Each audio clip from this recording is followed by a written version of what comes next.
Good morning, guys.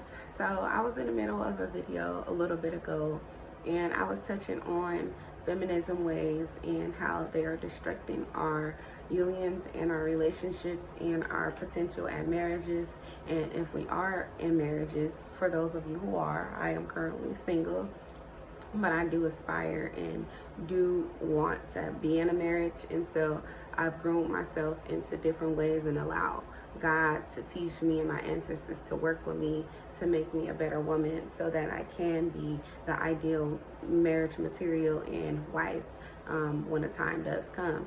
So I'm going to go back into my teachings of what I was talking about because I needed to clear some of my space so that I can share with you guys what's been on my mind and what God wants me to reveal to you guys, and to retrain your thoughts on the thought processes that you have and the ideas that you have of what you believe marriage should be, a relationship will be, how a woman should be and carry herself in a relationship in order for her to keep a man. A lot of the ways that we as modern women have, they are not the correct way and not the ideal way of what God had planned for us when he envisioned and wanted for our marriage to work out. So I was wrapping up what I was saying in my last video, and you'll have to look at that in order to know. But what I was saying was that in a lot of times in marriages and in relationships, we take work home with us, and a lot of feminism is at work. A lot of men do have to respect us in our workplaces and social gatherings and things like that in the Western civilization. Now, if we take ourselves out of this civilization where we're protected by and we have a freedom of speech, then things are totally different.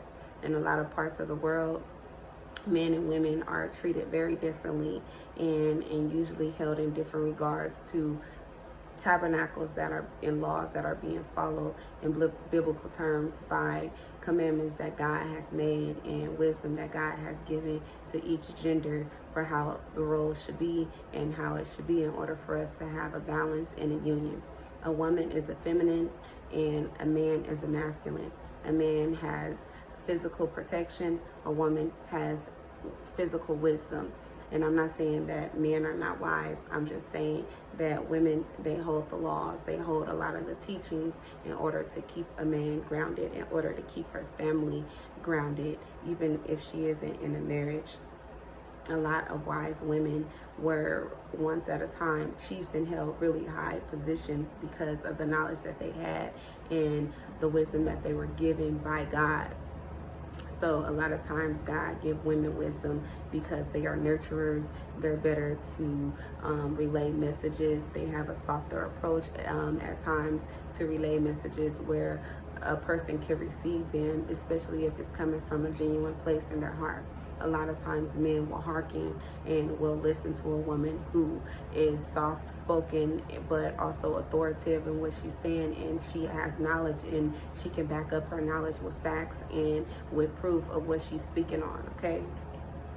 So I don't want you guys to think that I'm trying to teach you how to take an approach to being what you might think in your mind betrayed by a man if you do these approaches that I'm speaking on. If anything, I believe that they will help you. A lot of these ways have been brought to me by God himself, and so I know for a fact that if you use them, that they will work.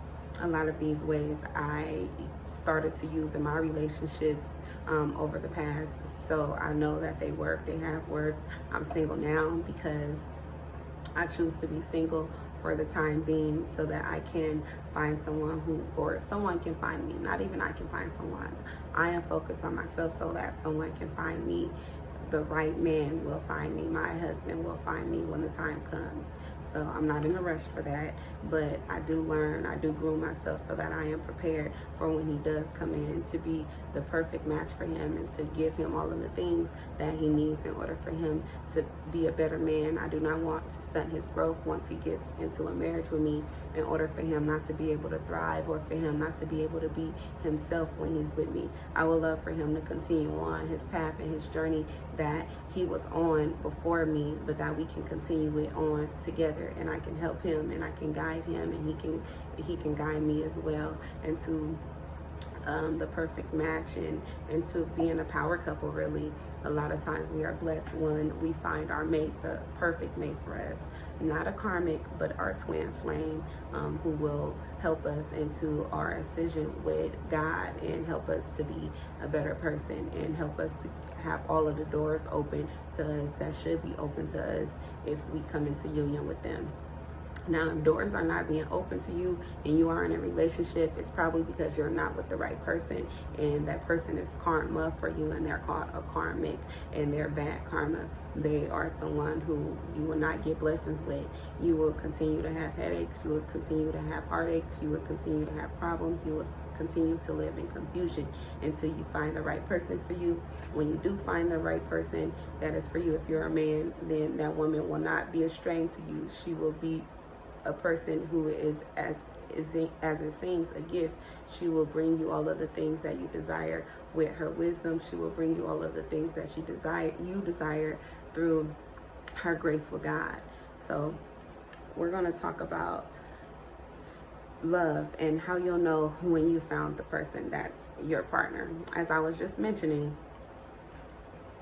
you'll know, some of how you will know is because it will not be a burden for you. It will not be hard for you to be in a relationship with this person. It will be at ease when you're with them. It will seem like a breath of fresh air. You will be happy. You will feel like, oh my God, every time you wake up in the morning, if you're next to them, or even if you're not next to them, you'll feel rejuvenated. You'll feel happy. Speaking to them will be like a breath of fresh air. You will just know that everything is better. You'll feel at peace. You'll feel grounded. You'll feel like you can take on the day because you have the right person with you. Now, I'm not saying when you first meet someone, because even karmic relationships is like this, where when you first meet someone and they're karmic, even you might feel like, oh, I found the right person for me. This is my person, and you guys are just in a honeymoon stage. But a few months could go by, no longer than a year will go by, and you will get to know this person, and a lot of things will start to unfold. A lot of things that you have will fall down. A lot of things that you built up by yourself, when God was blessing you, when you were by yourself in a union with yourself and Him, He was blessing you, and a lot of those things that you attained will start to leave. You will not know what happened. You will just think back over your relationship since you've been in this new partnership, that things have been leaving you since you've been with them, and you don't understand why. That is why. That's your answer now. The answer to your question of why you've been losing out is because the person that you're with is not the right person for you. It's not who God has for you. It is not your divine counterpart that God created for you. When you left heaven, when you left the spiritual realm, God has someone already assigned for you. And a lot of times we have to take our journeys by ourselves, because we are separated at birth, or not even at birth, in the spiritual realm. Before we are born into our mother's womb, we are separated, and your divine counterpart, they go somewhere else. May they be young, or maybe they are older and they were born before you, but they're out there somewhere. They are usually in this lifetime with you, the lifetime that you're living in. They're usually somewhere not far across in a different country. They're usually somewhere where you're born, in the country that you're born in. But say it be that you do have and get to find your divine counterpart in a different part of the country. It might be because they lived there at some point, or in your past life you lived there as well, and somehow in this lifetime you were born into someone else's womb in a different part of the world, where eventually you guys will meet up, you guys will intertwine, and your souls will get to ascend with God in your partnership, if you guys are meant to be, I will say. So, and you're open up to marriage. So that's one thing you'll know, is if you have peace. If you have peace, then you'll know that. If you're able to get more blessings than you had before, when you were just in a union with God, then you'll know that that is your partner. That is the person for you. And don't overlook them. Don't think just because you guys have a few things that may not be exactly how you expect them to be in the beginning, that they're not the person for you. They may just be still growing into the person that God has created them to be for you. So be patient with them.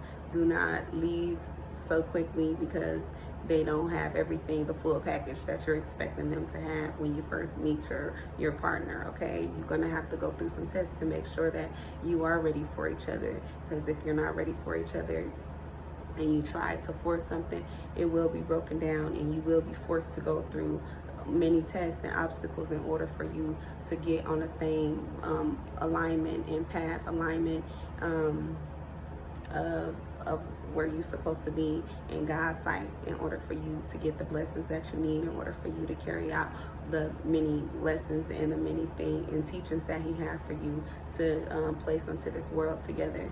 So be an empowerment to each other. If you guys do find each other and you have found each other, be an empowerment. Continue to love on each other. Continue to remember why you fell in love with each other, and continue to remember why you're doing what you're doing. Remember to keep God in your relationship at the forefront of your relationship. If you haven't been praying together, pray together. It will bring more spirituality into your marriage, and it will bring a closer union to you guys' hearts, and it will bring more blessings to be outpoured into your marriage, where you'll be able to reach new heights. If you already are reaching heights and you feel like you're already in a place where you've always wanted to be, there's higher heights to go, okay? So don't settle. Don't feel like I got my person, now we good. We can go and isolate ourselves in a cabin in the woods and we don't have to worry about nobody else. We got everything we need. Nope, that is not it. You have to go out into the world. You have to show other couples what it's like to be in a marriage and what it's like to be in a union that is divinely guided by God. You cannot hold it to yourselves. That is selfish. God is not a selfish God. He loves to share, as he has shared you guys with each other, okay? He gave you to him and he gave her to you. So appreciate your gifts and don't withhold the gifts that God gave to you from the world. Share and let it be a sight to others to see, so that they can admire it and that they can inspire to do it, so that we can have more marriages and more unions, so that we can have more families that are raising children together, that have God within them, and that is able to teach the right teachings and able to follow the right paths that God designed for them to have in the spiritual realm before they came here on earth, okay? So I hope you guys were able to learn something, a little bit of something for this, because if you haven't, it's more for you to learn on my channel about love and the paths that God has for us, and the different things that he envisioned for us and she envisioned for us, our goddess envisioned for us, okay? So don't back down from your life path. Don't back down for the woman that is supposed to be for you. Don't back down for the man that is supposed to be for you, even if he's giving you a hard time. It won't be like that forever, okay? It will always get better if you pray, meditate, work on yourselves, look at yourselves and the things that you can do in order for you to make yourself better for this person. Do not always look at the person and see what they can do to make you better.